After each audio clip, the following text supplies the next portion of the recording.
All right, so what I wanted to talk about, I read a few articles on Joseph and how it relates to Egyptian history months ago.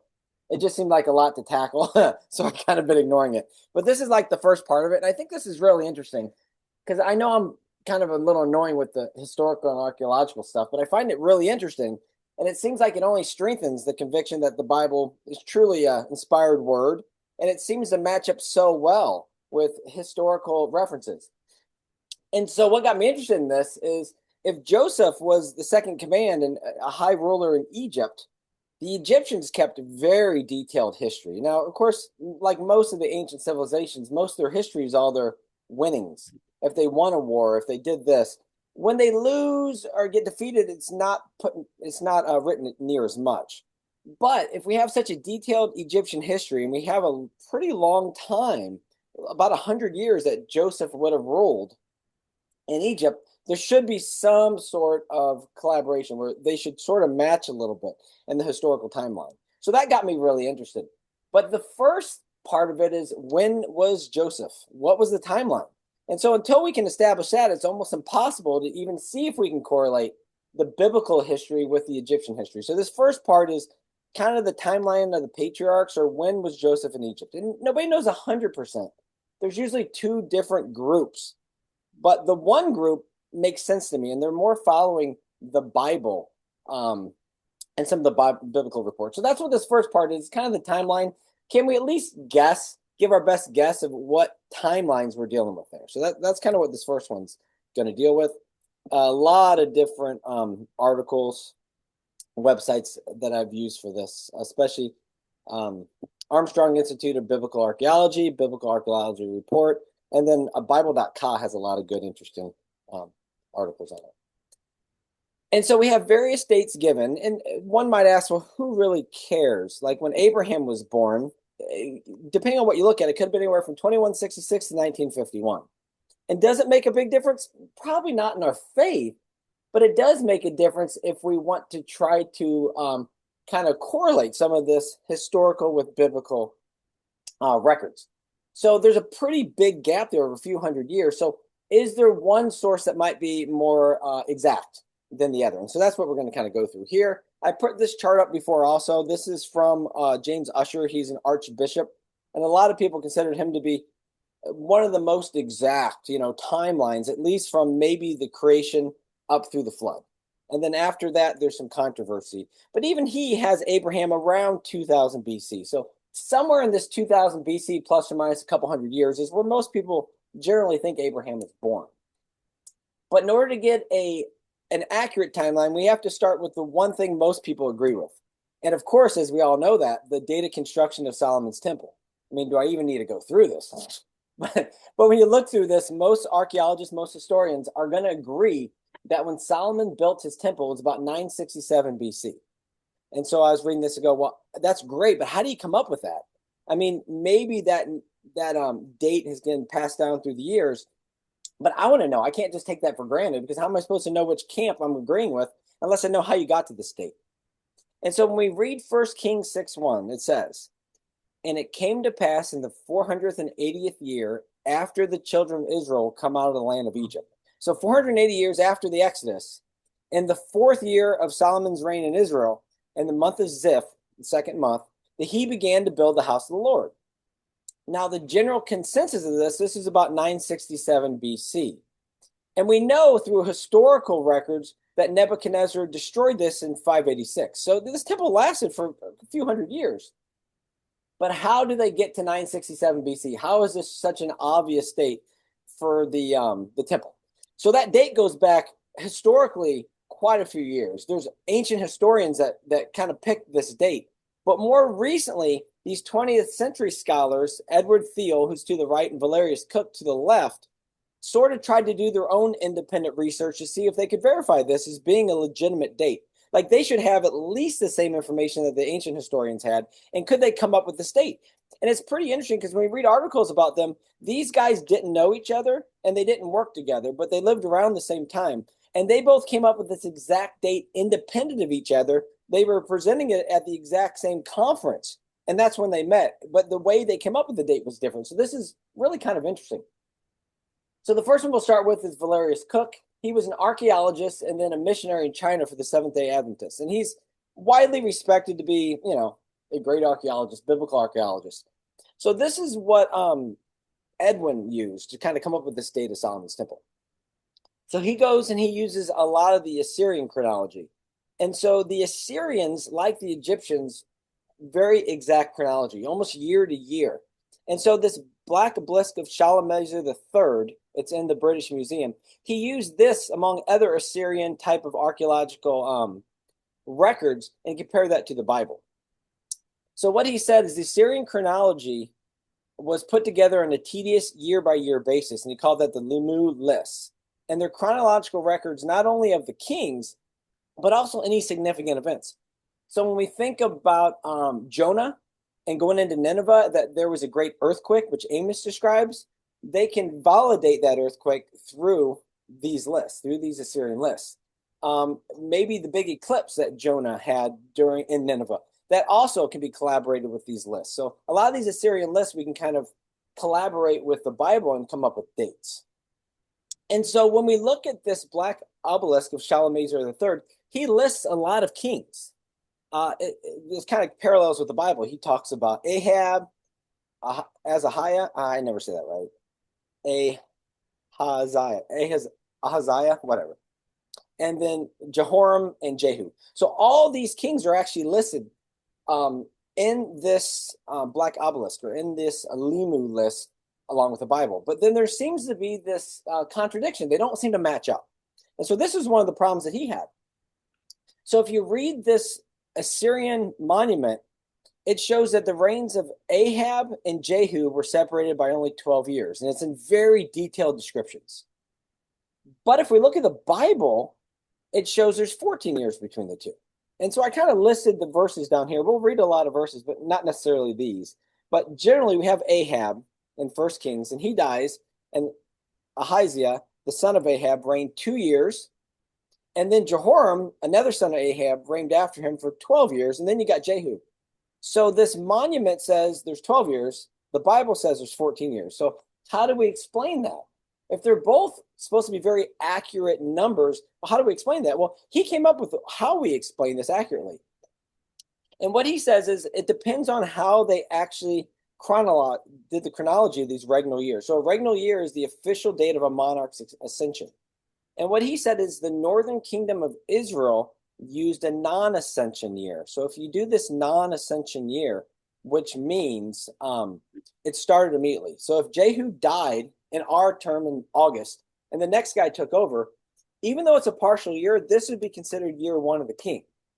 Where Judah and other kingdoms, they did an ascension year. So even if you start in August, this wouldn't count until the following January, on our calendar. So he said, if you look at the ascension or the non-ascension way of calculating these years, it adds up perfectly. So I'll just read this directly. So this seeming contradiction was resolved and became the key for resolving many other dates, actually, otherwise involving chronological issues where it didn't quite match up between archaeology and the Bible. His discovery that the kingdom of Israel must have been using non-ascension year method. This method counts the first partial calendar year of a king's reign as his first year. Thus, Ahaziah reigned only one full year, which was part of Ahab when Ahab died, and then Jehoram 11 full years and part of the year Ahaziah died. This gives then 12 years between the reigns of Ahab and Jehu, which gives you perfect agreement. So it's pretty interesting. Just how they actually documented this makes a big difference. So then he goes into a little bit more details here. So we use the same method of this non-ascension, and then he can start using biblical text and archaeological text to come up with this number. So I'm going to pull up the Bible here. So to get this 967, he says, if Ahab's final year of his reign was the same year as the astronomically anchored Battle of Karkar in 853. So we know this is Battle of Karkar. It's not specifically mentioned in the Bible, but it is mentioned in the Bible that Ahab went to war with other kings against the Assyrians. And so they say this could have been that battle, just given a name by the Assyrians, or it could have been shortly after. But around this time is where most people agree that's where Ahab would have died. And so if I read 1 Kings 16:29,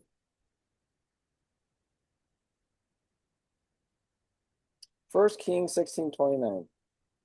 And in the 38th year of Asa, king of Judah, began Ahab, son of Omri, to reign over Israel. And Ahab, the son of Omri, reigned over Israel and Samaria 22 years. So he's like, okay, the 853 is established. It seems to be the exact war the Bible's talking about, in a little bit more detail by Shalmaneser III. So this puts Asa's reign at 911. So we use the 853 battle plus 22 years plus 38 years, because we just read that. Ahab reigned 22 years in the 38th year of Asa. So he's like, okay, so Asa's reign would have started at 911. You can see I had to read this 90 times before it even made sense. So I have to write this down. But it's more of the concepts of it. So if Asa started his reign at 911, then he just added up all the predecessors, which are given exact dates within the Bible. And so that puts the temple construction in Solomon's fourth year, thus 967 BCE. So he's like, even though these historians wrote this down, how did they get to this number? Well, I can get to the number this way by actually kind of using some of these. So I thought that was pretty interesting. But then we got Valerius Cook, the same time, but not necessarily working with the other gentleman. He tried to figure it out using strictly classical historical documentations. So one of the historical documentations he used is this Greek Parian Chronicle. And again, this is a chronicle that tried to give all the important information that happened year by year by year by year from 581 to 264. So it's kind of like a pretty specific yearly outline. Now, this is years later by the Greeks, but they're using previous information to kind of document it in one spot. So his source, one of his sources, was this Greek Parian Chronicle. And it states that the city of Troy fell 945 years before the installation of the chronicle. And the chronicle's dated. So they can say, okay, then we know it's 1208. And they do show the city of Troy definitely existed. There's archaeological evidence. Now, whether the Trojan horse and all that is true or not, they argue. It doesn't really matter, though. But we have this Troy that fell in 1208. Then he noticed the first century historian Pompeius, who wrote that Phoenician city of Tyre was founded 1 year before Troy's fall. Pretty easy. So now we're at 1209. Next, he goes to Josephus. Josephus he uses quite a bit, who stated King Hiram began to help Solomon with the building of the temple. And he happened to write this in the 241st year after the founding of Tyre. So that's pretty specific. So suddenly we're right around 968, 967 BC, just using all these different historical documents. And then he concluded, well, which one of it is it, 967 or 968? Well, he's like, Solomon's fourth year as king began Tishri 968, and that the temple was started the following spring, the second month of Ziph, which would be 967. So besides just ancient peoples saying this was the date, they can kind of use different techniques to come up with 967. So generally, this is accepted. Almost anywhere you read, even if some of the other dates are off, most people are like, it seems to be around 967 is a pretty solid date, plus or minus, of when the first temple of Solomon was built, or Solomon's only temple. So then if we go back to 1 Kings 6:1, and it came to pass in the 480th year after the children of Israel were come out of the land of Egypt, in the fourth year of Solomon's reign over Israel, in the month of Ziph, which is the second month, he began to build the house of the Lord. So if we take that 967, which we're assuming is legitimate, and we add 480 years because it's right here in 1 Kings, then we get the date of the Exodus, which is around 1446. And again, there's not a whole lot of controversy. Well, there is controversy. A lot of people don't even believe in this. But this seems to be pretty much established by most of the biblical historians that the Exodus occurred somewhere in the mid-15th century. Now, whether it's 1446 exactly, but we're going to use this as a general. So we got 967, the build of the Solomon's Temple, and then we have the Exodus around the 15th century or 1446. And so we're using that over historical, archaeological, and then a verse or two from the Bible. But there's more collaborating evidence that comes from the Bible that kind of points to this 15th century. So let's move on to Judges and our good old Jephthah. So they can date Jephthah, again, pretty specifically, because there's a lot of evidence that kind of matches this, that Jephthah reigned probably around 1100 to 1094 BCE. And again, this one's not too controversial, but let's review this. We did Judges not that long ago, but let's review the story of Jephthah again. So I'm going to read Judges 11, and I'll remember to slow down too. 1 through 14. So I'm going to read Judges 11, 1 through 14, 26, and 30. So this is kind of reviewing Jephthah again. Now, Jephthah the Gileadite was a mighty man of valor, and he was the son of a harlot, and Gilead begat Jephthah. And Jephthah's wife bare him sons, and his wife's sons grew up, and they thrust out Jephthah and said to him, Thou shalt not inherit in our father's house, for thou art a son of a strange woman. And Jephthah fled from his brethren and dwelt in the land of Tob. And they were gathered vain men to Jephthah and went out from him.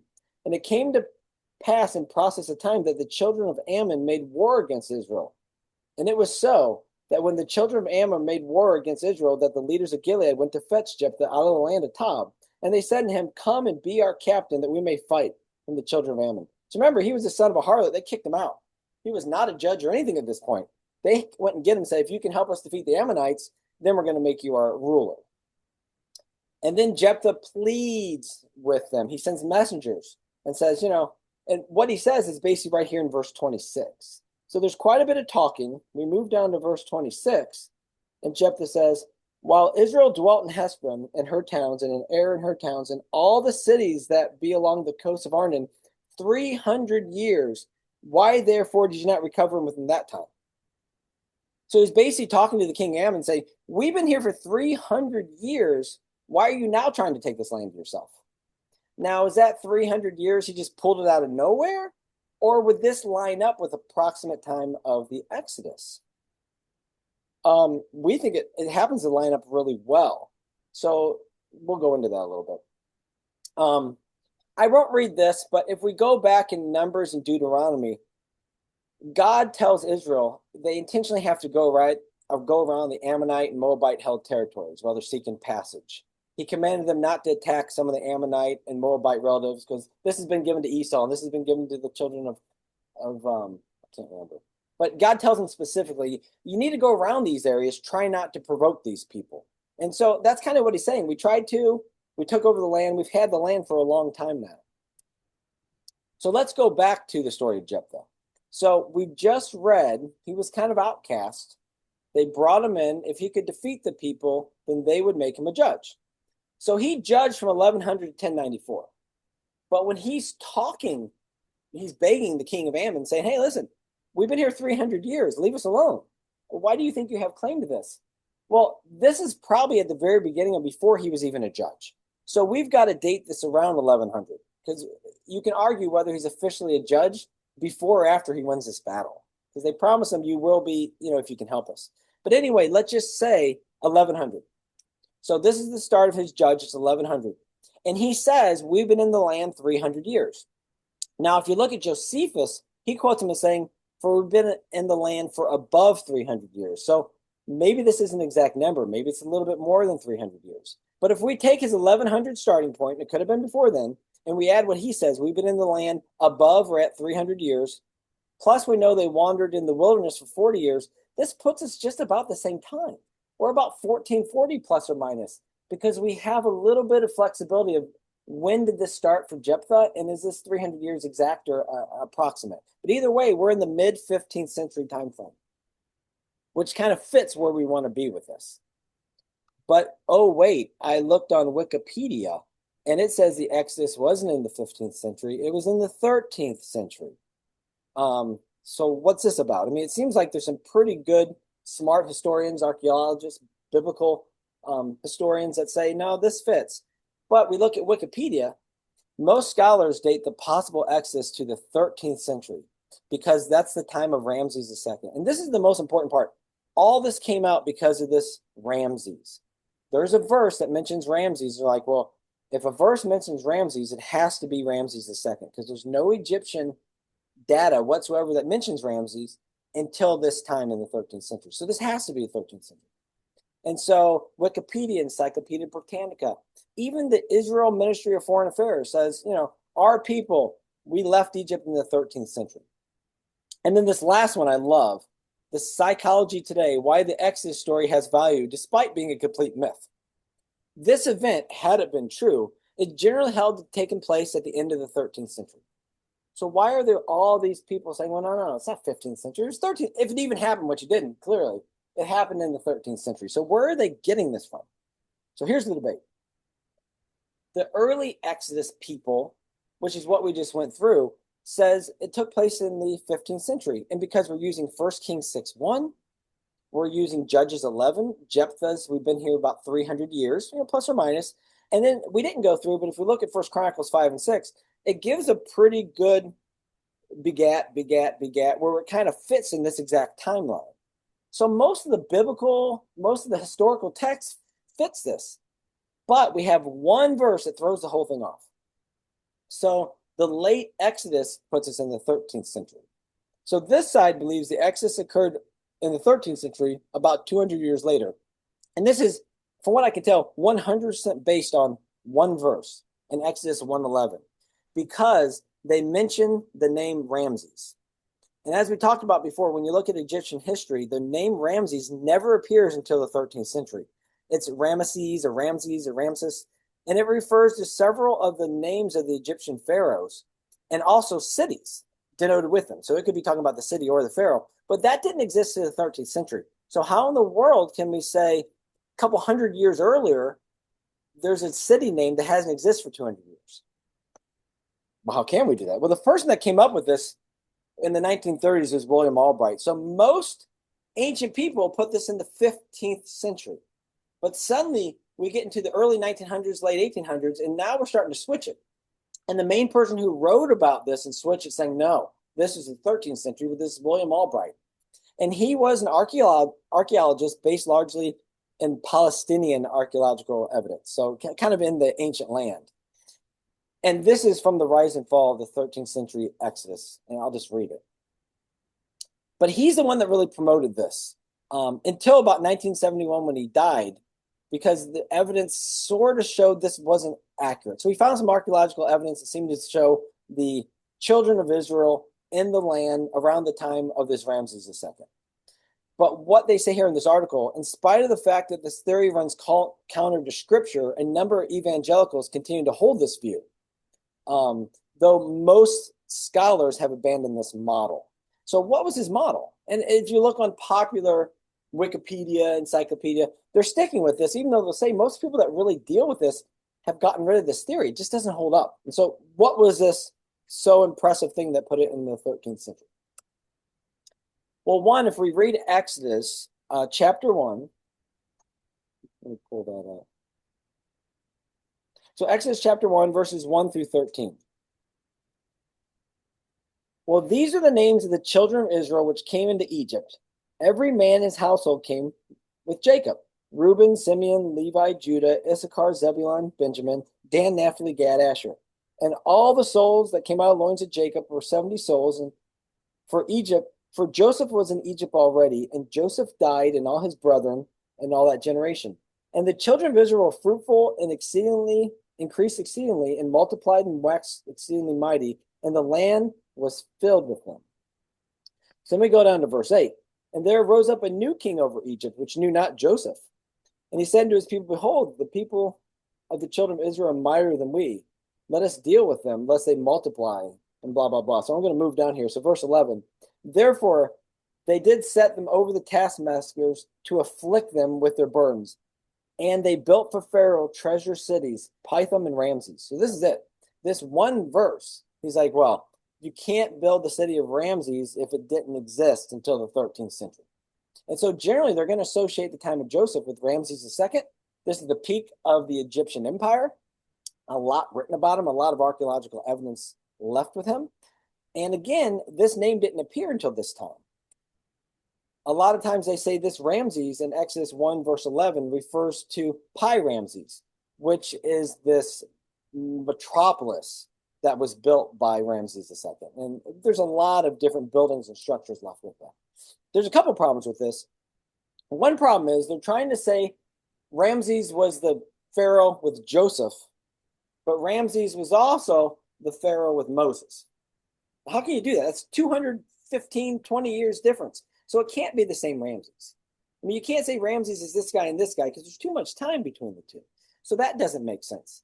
And the other thing that doesn't make sense is just because they use the word Ramses as a city doesn't necessarily mean that's what it was called in the day. So if we look, and this is from the Age of the Patriarchs article, the geographic use of Ramses in Exodus 1:11 can be explained through anachronism or a more familiar territorial name replacing an earlier name. So they say maybe we'll use France for a time when it was called Gaul. And they give tons of examples of this in the Bible that's just like this. So we know Ramses was a title used anachronistically in the Bible. The same territorial name is used in Genesis 47:11 at the time of Jacob. So does that mean Jacob needs to be placed in the 13th century? I mean, nobody would consider that, but yet that exact same name if we use Genesis 47, verse 11.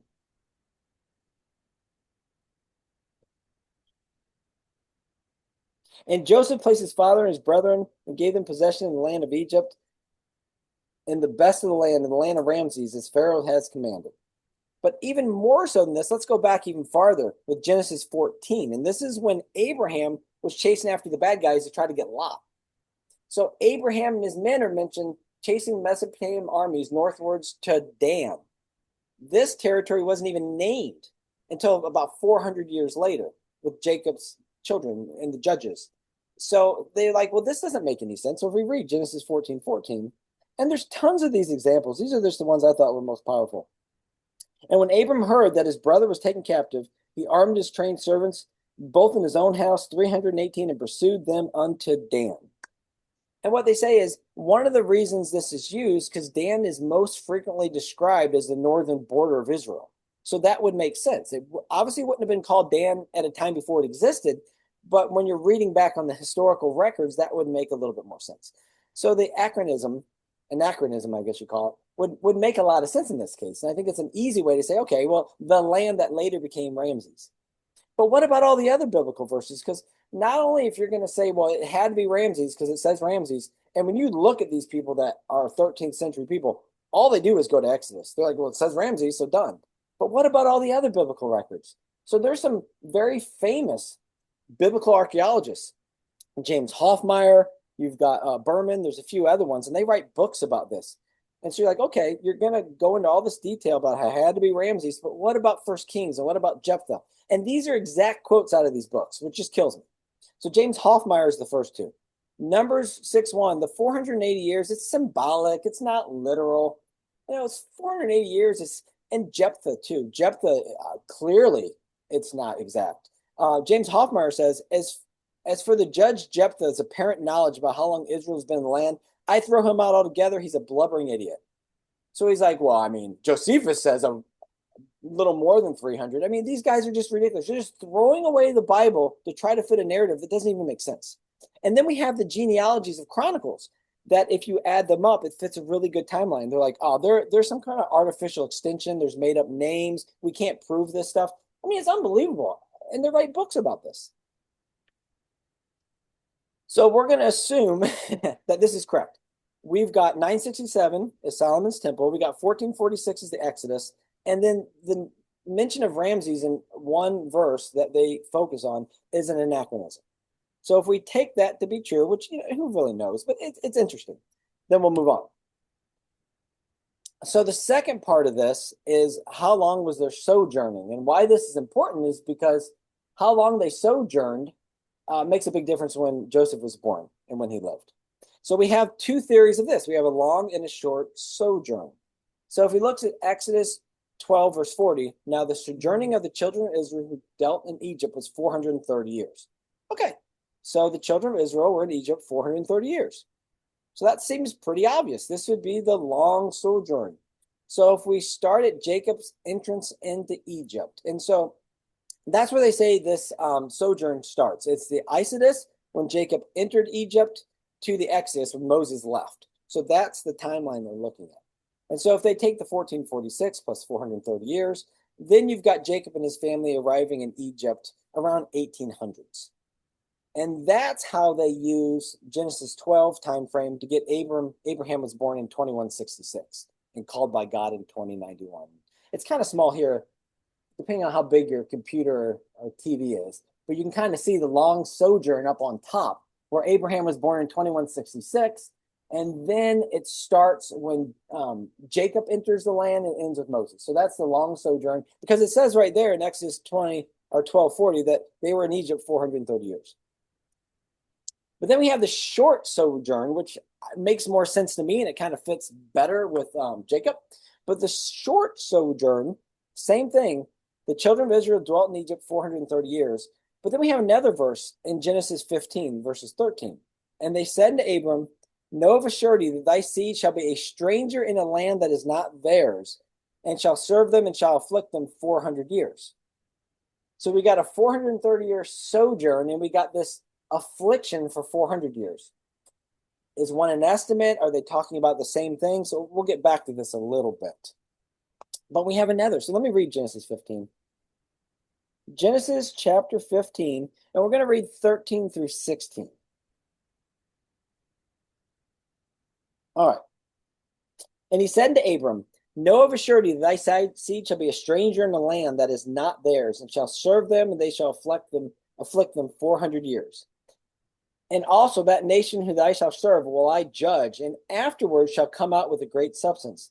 And thou shalt go into thy fathers in peace, and shall be buried in a good old age.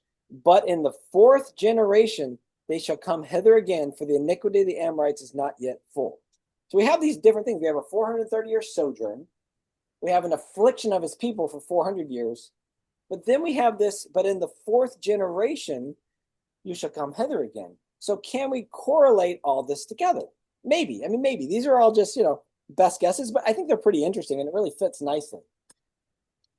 So there's a couple people that say, well, it can't be the fourth generation, because all you have to do is look at generations. If you start with Abraham, Isaac, Jacob, and then one of Jacob's sons would be third generation, and then their son, and most of the people that entered the land would be 6 or 7 generations out. So I'm like, well, that doesn't fit the fourth generation.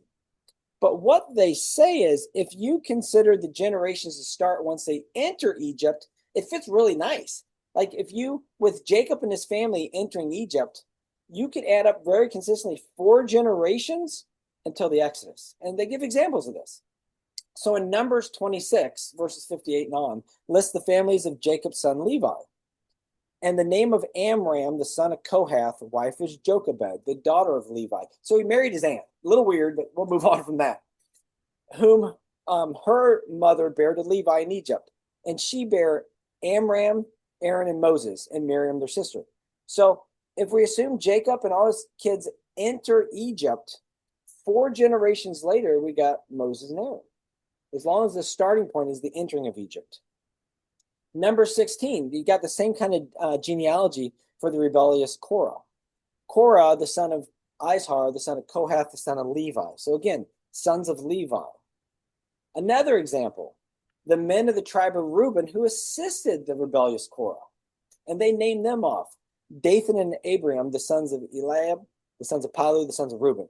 So, whether we're just looking for this or whether it's true, it's an interesting point that this 4-generation kind of prophecy or foretelling might be of the 4th generation from when you enter Egypt, that's when you're going to leave. And it seems to fit pretty nice. So I like this. I thought it was very interesting. Now, not all of them are 4 generations. There's a few examples that's not exactly, but of the major stories of the Bible, it seems to fit. So again, if we go with this long sojourn idea, we have this gap. So the chart on the left, we have this, if you're really in Egypt for 430 years, there's a chronological gap you can't fill in. There's this big mass waste of time that, this person had this person, but there's hundreds of years between there. If we go with the short sojourn, that, hey, they were actually sojourning for 430 years, but they're actually only in Egypt for about 215 years, it actually fits the chronology.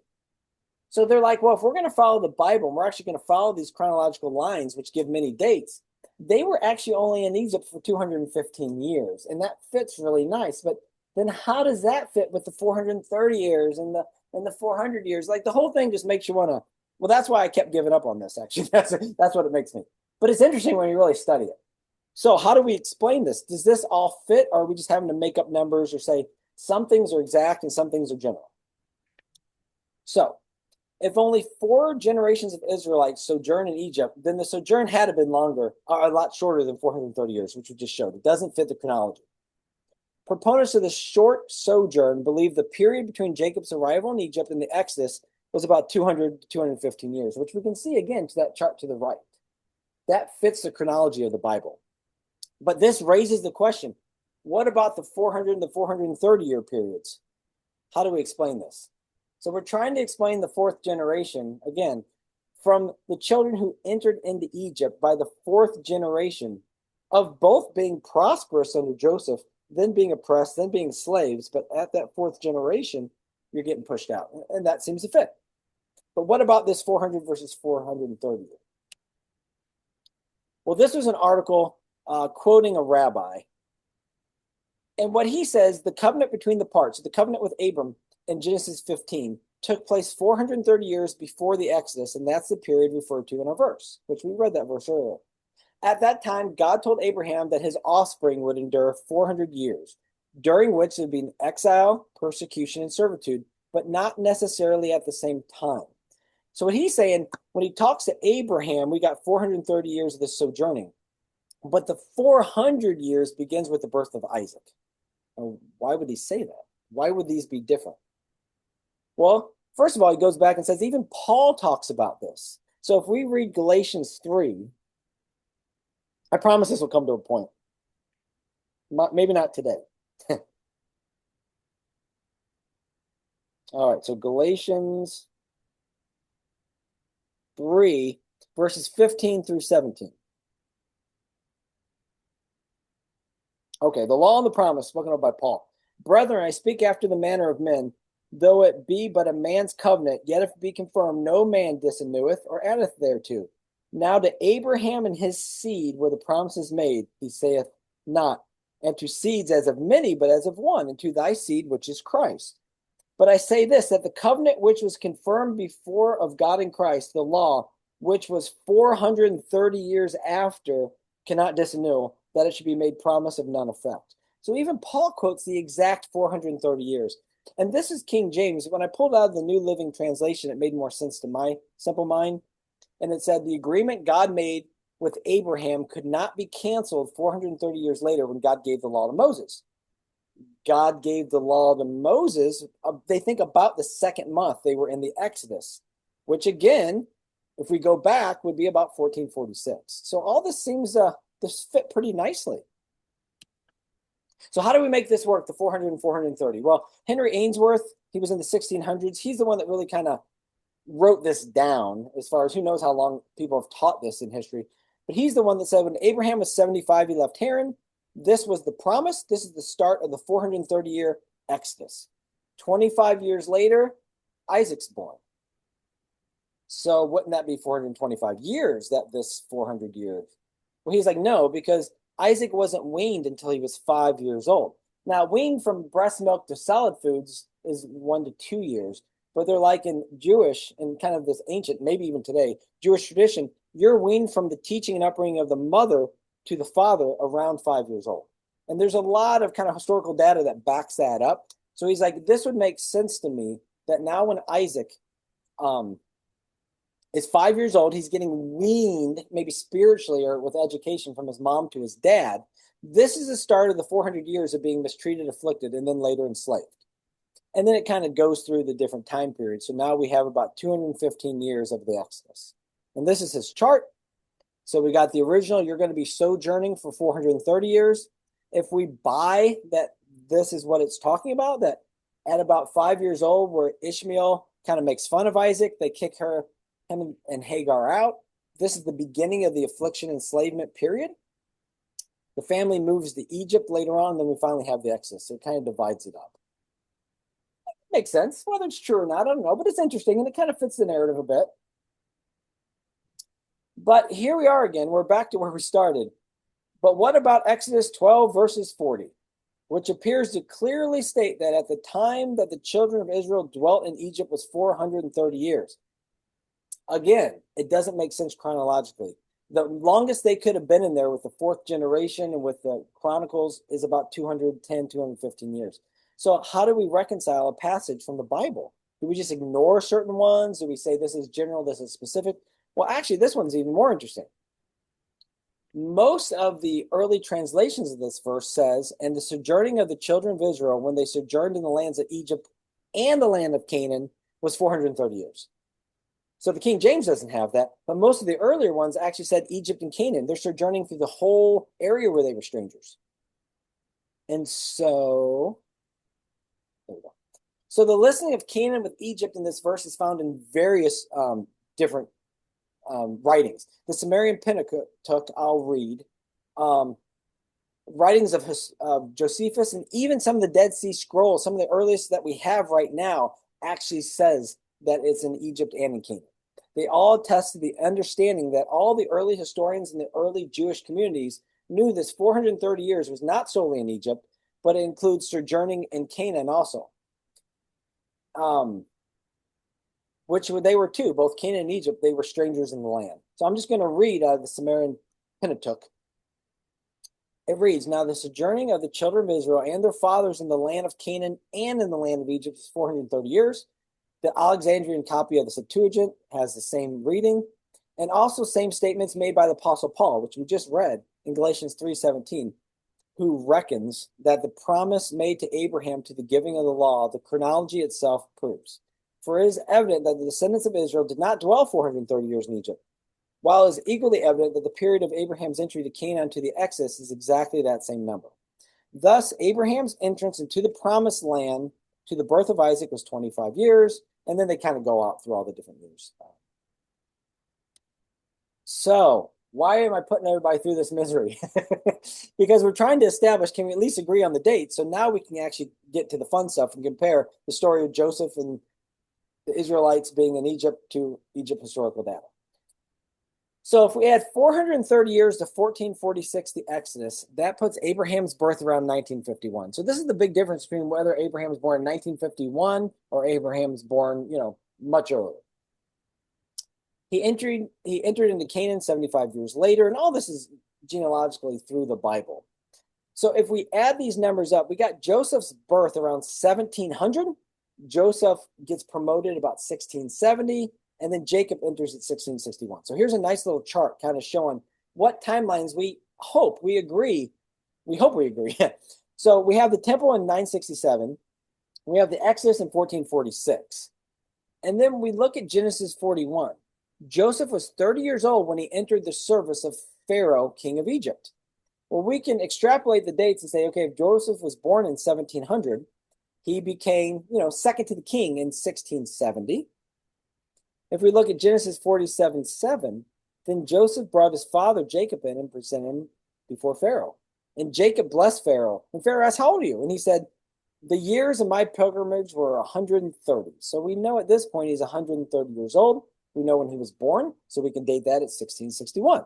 And then when Joseph died, being 110 years old, it was 1590. So if we agree with all these dates, then we have Joseph in Egypt being a pretty head guy around that 15th century, around 1670, 1590, somewhere in that area, not in the 13th.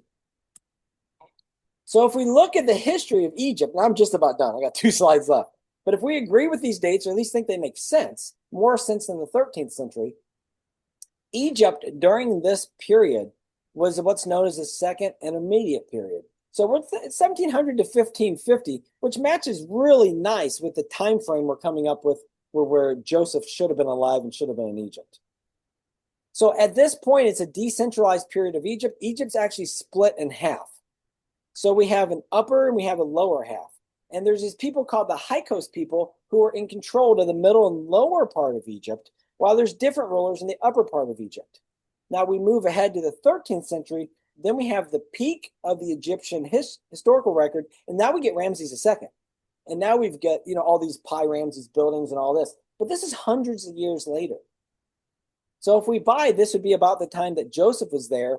Then we got these High Coast people that are in charge of this middle and lower part of Egypt, where it's split. This is where I think it becomes really kind of cool. Very interesting. So who are these High Coast people?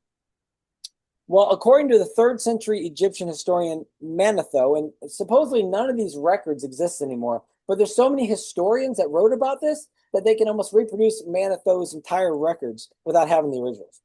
But according to this 3rd century Egyptian historian, there was a shepherding population that first came to Egypt in the context of gathering corn, and we can compare that to Genesis. They ultimately rose to power before being overthrown. They later sojourned from Egypt through the wilderness to a country that is called Judea, where they built a great city and called it Jerusalem. And what's going to be interesting on the next one is if you look at some of the names, now obviously there's a difference between Hebrew and Egyptian, with the names, but if you can correlate them back to the root, there is names of people in these high coasts that match Jacob, Issachar, Joseph, Benjamin, all kinds of the very familiar biblical names.